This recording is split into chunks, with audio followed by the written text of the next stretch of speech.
We are going to study various properties of the image formed by a convex lens.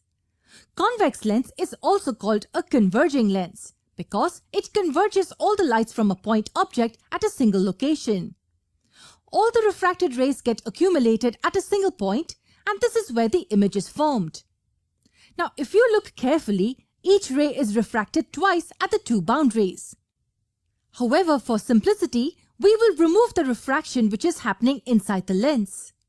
It is okay if we do that, since that's not really important to us right now. So what we will do is, instead of showing no ray inside, we will extend the incident ray half the distance inside and assume it refracts from this point. Let me repeat what I said. Instead of showing two refractions like this, we will assume the refraction to be like this from this point. Now usually our objects are three-dimensional and not just a single point. Here is one example of how the image of a 3D object looks like if the object is between f1 and 2f1. The image is bigger in size and it's inverted. This image is in fact a real image as it's inverted. Also, it's formed beyond 2f2 on the other side of the lens. What will happen if I change the position of the object? What if I keep it at 2f1 instead? This is how the image will look like. Notice now that it's of the same size as the object is, but it's still inverted. Also, the position of the image changed too. It's now formed exactly at 2f2 on the other side. The image is formed at the same distance from the lens as object is on the other side. Okay, so what can you conclude from these two examples? One thing that you can be sure of now is that the image properties may vary as we change the position of the object. The size of the image, the position of the image, and the nature of the image may change with the change in the object's position. Let's make a table having 4 columns in it. The first column represents the position of an object. Second, third, and fourth represent all the properties of the image, that's its position, its size relative to the object, and its nature. Nature of the image means whether the image is a real image or a virtual image. Okay, so for these two positions, we already know the properties of image with the help of the ray diagrams we drew. We will cover the remaining cases in the following parts of the video.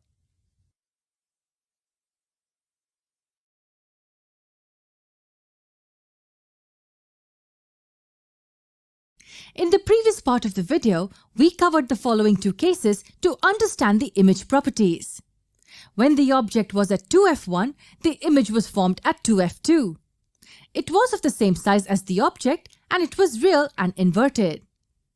And when the object was between 2f1 and f1, the image was formed beyond 2f2. The image formed was enlarged, real, and inverted. Before we move on to understanding the remaining cases, I want you to notice the two incident rays used in the figures. One incident ray is traveling parallel to the principal axis and the other is passing through the optical center of the lens.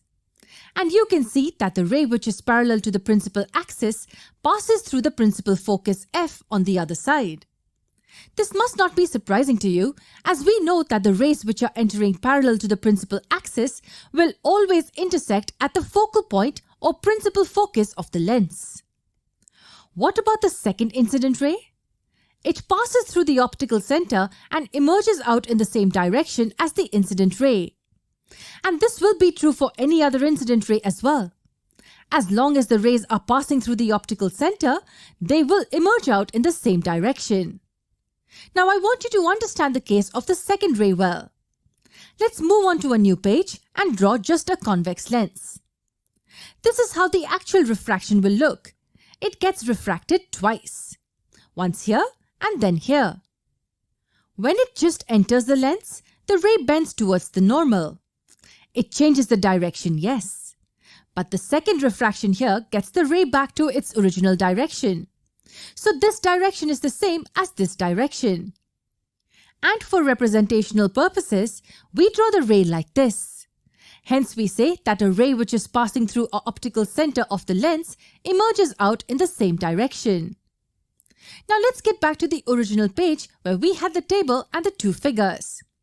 We've covered these two cases and we can move on to the other cases now.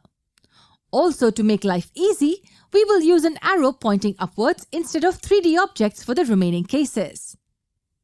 So let us start with this one first. Here, the object is behind 2F1. We will take the top point on the arrow and try to find its image. The two incident rays will be the same as we had seen. And after refraction, they will meet at a point to form the image at this point. Just join the point with the principal axis by this line. And there you go. We have our image ready. Observe it carefully and note down its properties. First of all, image position is between F2 and 2F2. What about the size of the image? Well, the length of the image is smaller than the object.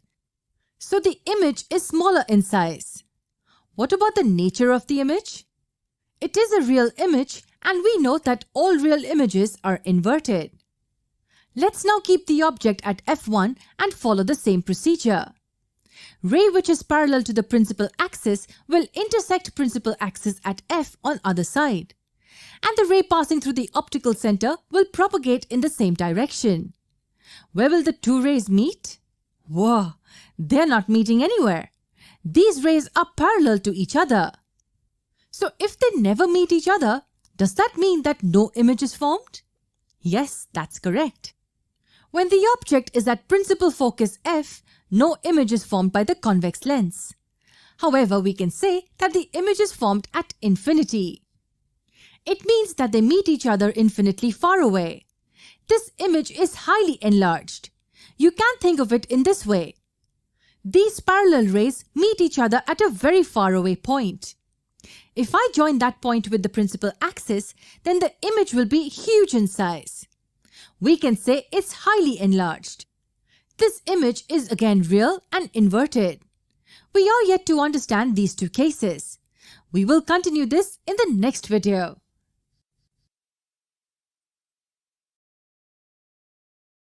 Properties of images formed by a convex lens for these four cases. What if the object is at infinity? Where will its image be formed? All the rays from the object at infinity are considered to be travelling parallel to each other. There could be two cases here. First, the lines are all parallel to the principal axis, and second, the lines are parallel to each other but not parallel to the principal axis. In both cases, the parallel rays converge at a single point after refracting from the lens. But there's a small difference. If the rays are parallel to the principal axis, then the point of convergence appears to be the focal point F2. However, if they are not parallel to the principal axis, then the point of convergence may be above or below the principal axis along this line. When the object is at infinity, the image is formed at a single point in space. This point is also called the focus. Since the image is formed at a single point, it's also called a point-sized image. And since it is point-sized, it's extremely small. This is also a real and inverted image. Okay, only one case is remaining in the table. What if the object is kept between F1 and O? I want you to first try the ray diagram for that case. Let's keep our object anywhere between F1 and O. This incident ray which is parallel to the principal axis will refract to F2. And this ray passing through the optical center will look like this. Did you observe something? Are refracted rays diverging or converging? Well, they are diverging.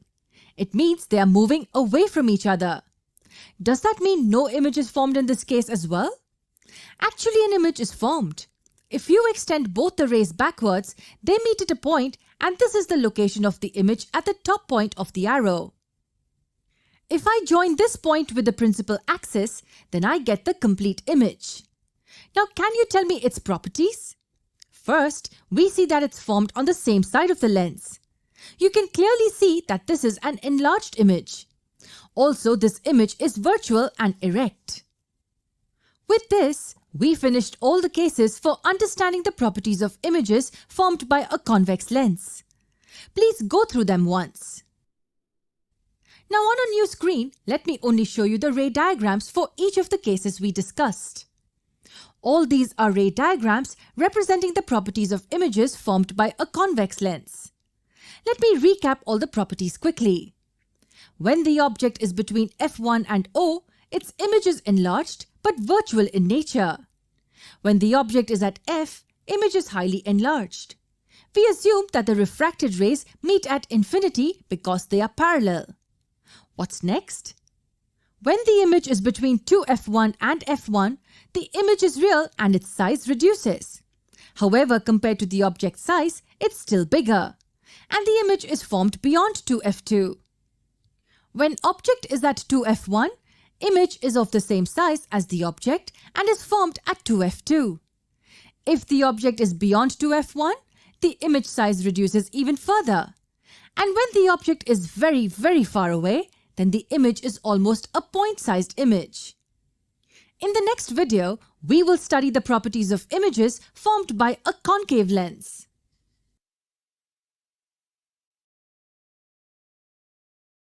In the previous video, we studied properties of an image formed by a convex lens. This is a table representing those properties. As you can clearly see from the table, as the position of the object varies, the properties of the image change. Similarly, we will study the properties of an image formed by a concave lens. Do you remember the concave lens? Concave lens is a transparent material which has two spherical surfaces and both of them are curved outwards. We also know that a concave lens is a diverging lens. It's called so because all the rays of light from a point object move away from each other after refraction from the concave lens. I haven't shown the refraction happening inside the lens as that's not required here. Okay, so what are the properties of images formed by a concave lens? Let's make a table just like we did in case of convex lens. The column on the extreme left represents various positions of the object on the principal axis. We will draw ray diagrams for each individual case here as well. First, let's start with this one. When the object is between F1 and O. Consider the top point on it. We will try to find out its image location first. Note that two rays from a point are sufficient to draw its ray diagram. Which two rays should we take? We will take the same two rays for concave lens as we'd taken for the convex lens. First, the incident ray which is passing through the optical center. It will travel in the same direction. What about the other ray? The other ray will get refracted like this. If we extend it backwards, it will go through the principal focus F1.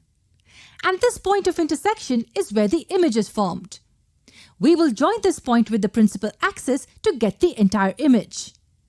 What are the properties that you can identify by just looking at the image? Well, first, it's smaller in size relative to the object.